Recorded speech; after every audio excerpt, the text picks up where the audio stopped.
इस कार्यक्रम के पुण्यार्चक हैं श्री दिगंबर जैन मुनि संघ प्रबंध समिति रजिस्टर्ड, पार्श्वनाथ भवन, नाटाड़ियों का रास्ता, जयपुर, राजस्थान।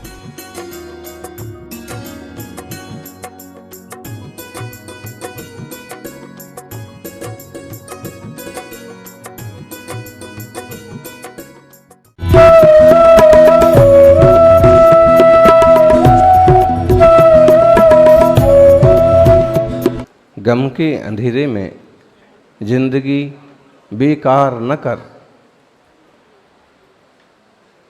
असंयम के अंधेरे में जिंदगी बेकार न कर,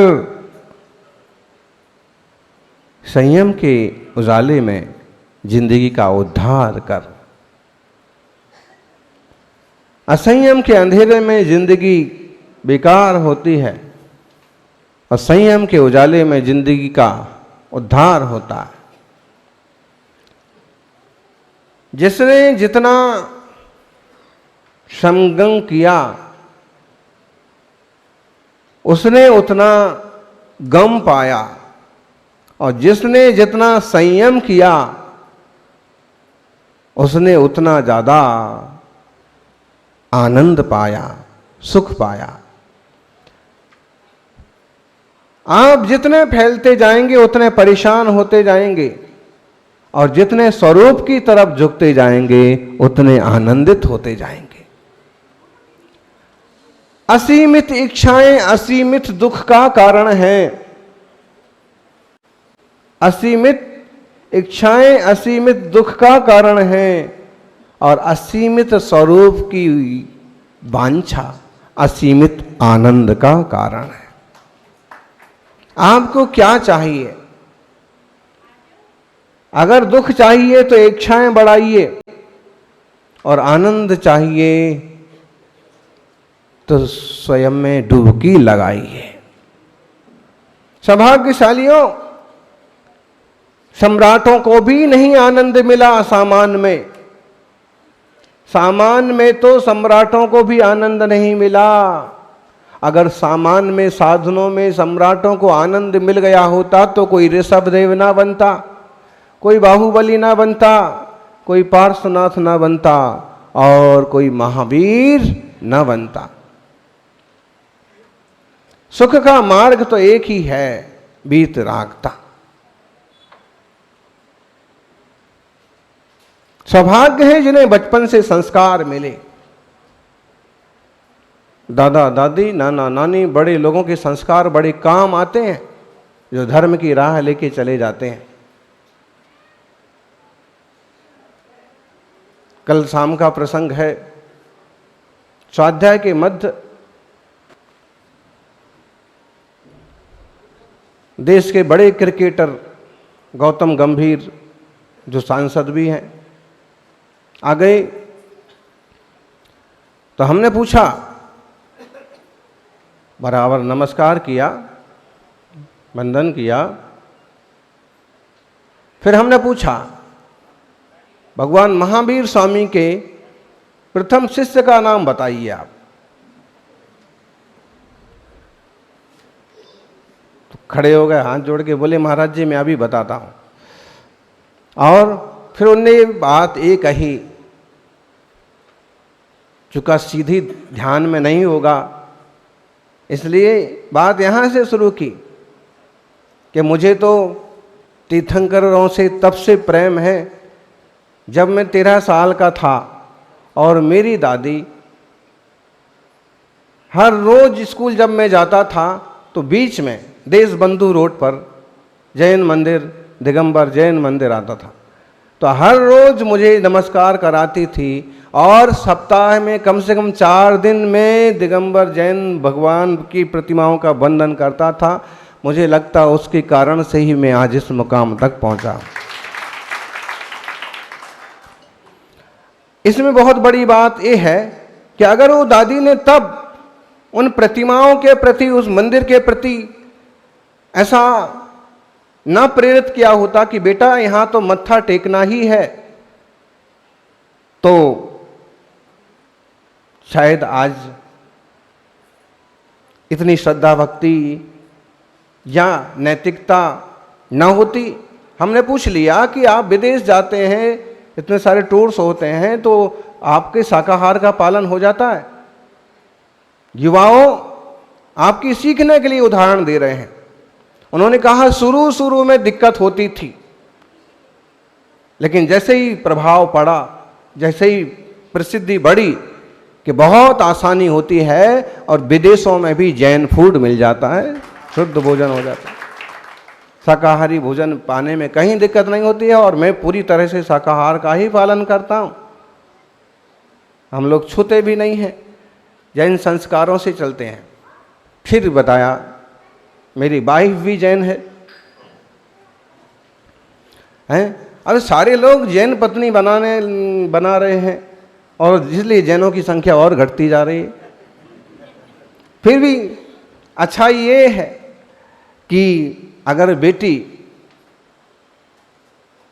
किसी अच्छे परिवार में चली जाए तो 2 कुलों का नाम रोशन करती है, संस्कारित करती है। उन्होंने बताया कि मेरी दोनों बेटियां नवकार का जाप करती हैं, नवकार पढ़ती हैं। तो मैंने कहा आप नहीं पढ़ते? बोले मैं तो हनुमान चालीसा पढ़ता हूँ। मैंने कहा आपसे जो है नमोकार भी पढ़ना। इस तरह से बात हो रही थी। फिर मुनि की चर्या पर बात आ गई। फिर आप देश में कहाँ कहाँ भ्रमण करते हैं।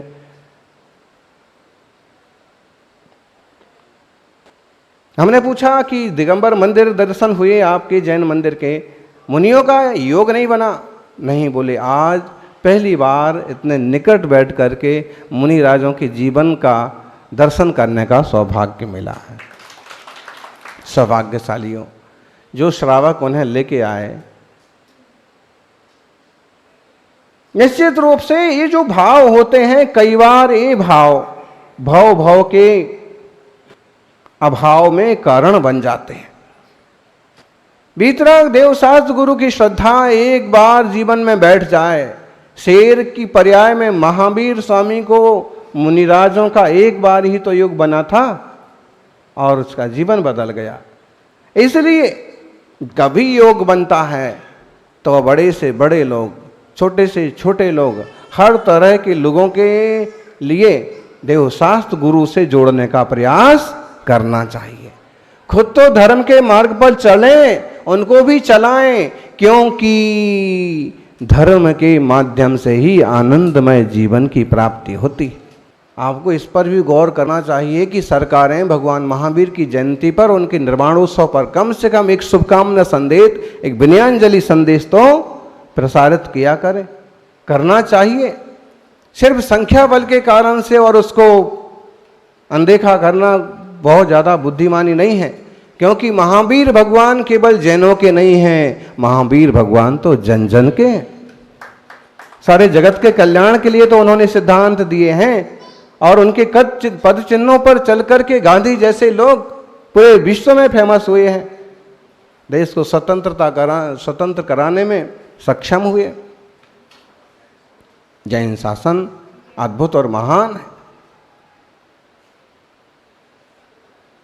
हमारी खुद की भी जिम्मेदारी बनती है। विषय वापिस आ जाता है, यस्य स्वशक्तिर्नास्ति अन्येन किम पारित। अपनी खुद की शक्ति नहीं होगी, दूसरे क्या कर देंगे बताइए। ये सच्ची बात है। गिरनार जी को ले लें, खूब दिली तमन्ना है कि जैन तीर्थ ही कहलाए, लेकिन इस माहौल में अगर कोई आपको गिरनार दे भी दे तो आप क्या उसको हैंडल कर पाएंगे? आपके 4 आदमी रहेंगे, उनके 4000 रहेंगे, आप हैंडल कर पाएंगे? हम तो कह रहे दर्शन ही ठीक से होवे, तू तड़ाका ना होवे, वही भी बहुत बड़ी बात है। ऐसे ही पावागढ़ की बात, माना कि उन्होंने 130 करोड़ लगा करके, और पद्मावती देवी जिन्हें लोग कालिका भी बोलते हैं, और पुराने समय की पद्मावती देवी का मंदिर है। हमारे पंथवाद ने भी हमारे जैन धर्म का ही नुकसान बहुत किया। आज कहीं तीर्थंकर प्रतिमाओं के साथ अगर कोई देवी की मूर्ति निकल पड़े तो उसको अलग ही कर देंगे एकदम से, हमारी नहीं। और उस चक्कर में वो जमीन दूसरे लोगों के हाथ में भी चली जाएगी। हमें पुरातत्व, प्राचीन शास्त्रों को समझ करके अपनी रीति नीतियों को इतना गंभीर बनाना चाहिए कि हमें कोई कहीं से काट ना पाए। हम अनेकांतवादी, जो वहाँ का मंदिर है हम भी उसमें जाके आए ऊपर। अगर यक्षिणियों के चिन्ह आप देखें तो पद्मावती जी का चिन्ह कहलाता है वो कुक्कुट सर्प, और वो वहाँ चिन्ह वो रखा जाता है, बनाया जाता है, ऊपर बकायदा रखा हुआ है। सीढ़ियों पर तो मूर्तियां लगी हुई हैं, क्योंकि वो मंदिर तोड़ करके ही उसकी सीढ़ियां वगैरह बना दी गई हैं। खैर, हम आज उस पर कोई विकल्प ना करें, लेकिन हम ये तो कर सकते हैं कि वहां की जो टीम है वो टीम तो एक्टिव हो। सिर्फ 2 आदमी, 1 आदमी रखा है और 7 मंदिरों की देखरेख और सेवा कैसे करेगा? 5-7 आदमी हो, हर जगह 1 आदमी बैठा हो। आप हर रोज एक मंदिर पर 2000 रुपये भी खर्च नहीं करना चाहते हैं। दूसरा, कोई भी आके घुस जाए, कोई भी आके अपना चिन्ह लगा दे, कल आप कोर्ट के चक्कर लगा के परेशान हो जाएंगे, लेकिन आप उसे हटा नहीं पाएंगे। तो कम से कम जो हमारे हाथ में उसे तो सुरक्षित करें। पावागढ़ जाकर के भी वहां हमने प्रयास करके भी वहां के लोगों को समझाने की कोशिश की, लेकिन पता नहीं किस ईगो में रहते हैं, किस अहंकार में रहते हैं। सिर्फ ये संस्था हमारे यहां से ना निकल जाए, इसलिए कोई दूसरा ना घुस जाए, उसके लिए तो होती है फाइटिंग, लेकिन मंदिर बचे रहें। जो कि अभी वहां मंदिर बचे हुए हैं, भगवान की कृपा है, लेकिन अतिक्रमण चालू है। जो बीच में लव कुश की छतरी है वहां तक तो लोग दुकानें लगाने लगे, जबकि वहां पूरा 20 फुट का स्पेस है, वो स्पेस खत्म होता जा रहा। और जो पीछे तरफ मंदिर है पावागढ़ में, वहां कचरा घर बना दिया, जबकि उसमें बड़ी सुंदर प्रतिमाएं विराजमान हैं आज भी, चंदा प्रभु भगवान। तो कहीं ना कहीं हम लापरवाही करते हैं, सो नुकसान में पड़ते हैं। पालीताना फिर भी एक तरह से सुरक्षित है, और हम कहते हैं पालीताना में, शत्रुंजय में हमारा क्या है, हम क्यों जाएं? वास्तव में देखा जाए तो उनके 450 मंदिर के सामने हमारा कुछ नहीं है, लेकिन फिर भी पालीताना पहाड़ पर एकदम प्राइम लोकेशन पर कहिए, थोड़ी छुपा हुआ लगता जरूर है, लेकिन बहुत अच्छी जगह पर शांतिनाथ भगवान का बड़ा सुंदर सफेद जिनालय बना हुआ है। और हमने वहां जाकर के ये कहा था कि ऐसे लगता है कि जैसे इतने सारे 500 लाल पत्थर के मंदिरों के बीच में ये सफेद मंदिर ऐसे लगता है कि जैसे सोने की अंगूठी पर हीरा जड़ा हुआ हो। हम पीछे क्यों रह जाएं? कोई एक मंदिर नहीं है क्या? वो भी बड़ा विशाल मंदिर है, बड़ी प्राचीन सुंदर शांत प्रतिमा है, और पांडवों की भी मूर्तियां लगा दी गई हैं। आजकल तो तीर्थों पर भी सुख सुविधाएं हो गई। युवाओं को प्रेरित करें, नए जोड़ों को भी प्रेरित करें कि ऐसे तीर्थों पर जाएं, वंदना करें, वहाँ रहें, ठहरें, भ्रमण करें। सौभाग्यशालियों, आत्म शांति का मार्ग, वीतरागता का मार्ग प्रभु के चरणों से मिलता है। हमारा कर्तव्य है कि हम देवशास्त्र गुरु से जुड़कर के आगे बढ़ें। इस एक पर्याय का उपयोग आपको कैसे करना है ये आपके ऊपर निर्भर करता है। नेताजी को 5 साल के लिए मिला विधायक का पद, मंत्री का पद। उन्हें पक्का पता है कि 5 साल में जो कुछ कर लो सो कर लो, उसके बाद का। इसलिए देखो, कई विधायक जब अपना शुरू में परिचय पत्र भरते हैं, फार्म भरते हैं, तो उसमें केवल उनकी नेट वर्थ रहती है 2 लाख, 5 लाख, 10 लाख, और जब विधायक पद से रिटायर्ड होते हैं तो 5 करोड़, 10 करोड़ पर पहुंच जाते हैं। तो महाराज जी, आप बेईमानी करने की शिक्षा दे रहे हैं क्या? ऐसे बेईमानी करके ऐसे अमीर बनो, बेईमानी की शिक्षा नहीं दे रहे हैं। जैसे विधायक को पता था कि पता नहीं बाद में कभी नंबर आया कि नहीं, फिर से पार्षद बने कि नहीं, फिर से अवसर आया कि नहीं, इसलिए उसने कैसे भी करके अपना संग्रह कर लिया। ऐसे ही हमें इस बात पर गौर करना चाहिए कि 84 लाख योनि में फिर से इंसान की पर्याय का नंबर आया कि नहीं।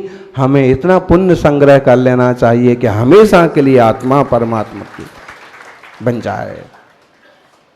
वो वाले राजा की कहानी आपने सुन रखी, एक ऐसा राज था जहाँ 5 साल के लिए राजा बनते थे और बाद में राजा जो बनता था 5 साल के बाद उसको जंगल में भेज देते थे।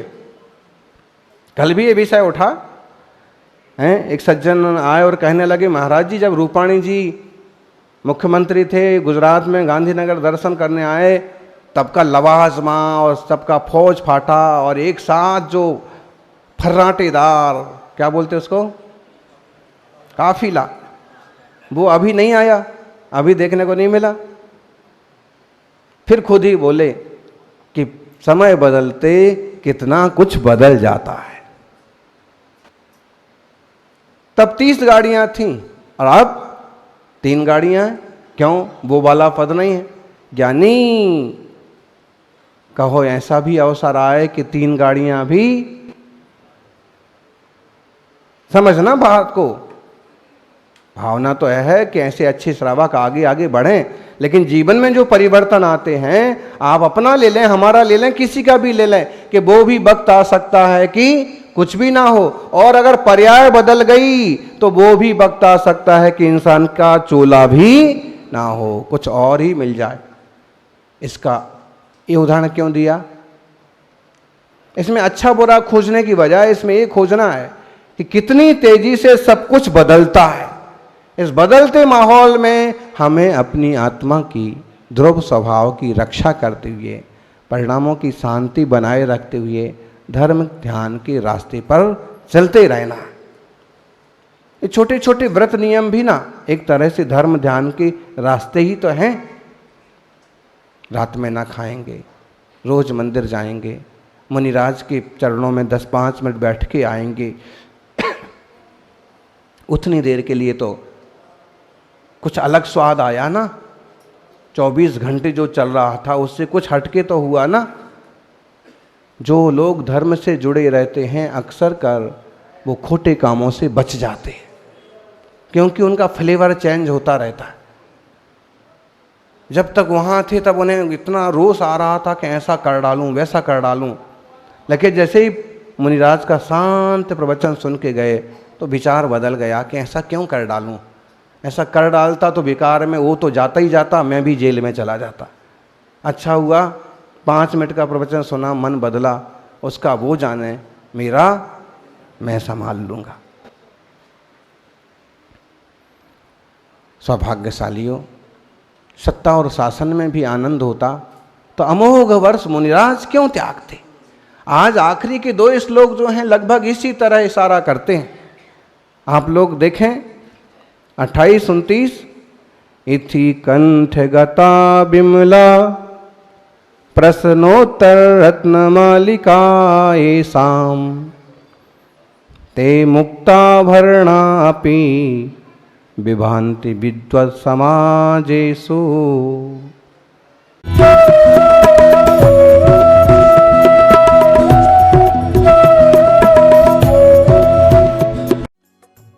इस कार्यक्रम के पुण्यार्चक थे श्री दिगंबर जैन मुनि संघ प्रबंध समिति रजिस्टर्ड, पार्श्वनाथ भवन, नाटाड़ियों का रास्ता, जयपुर, राजस्थान।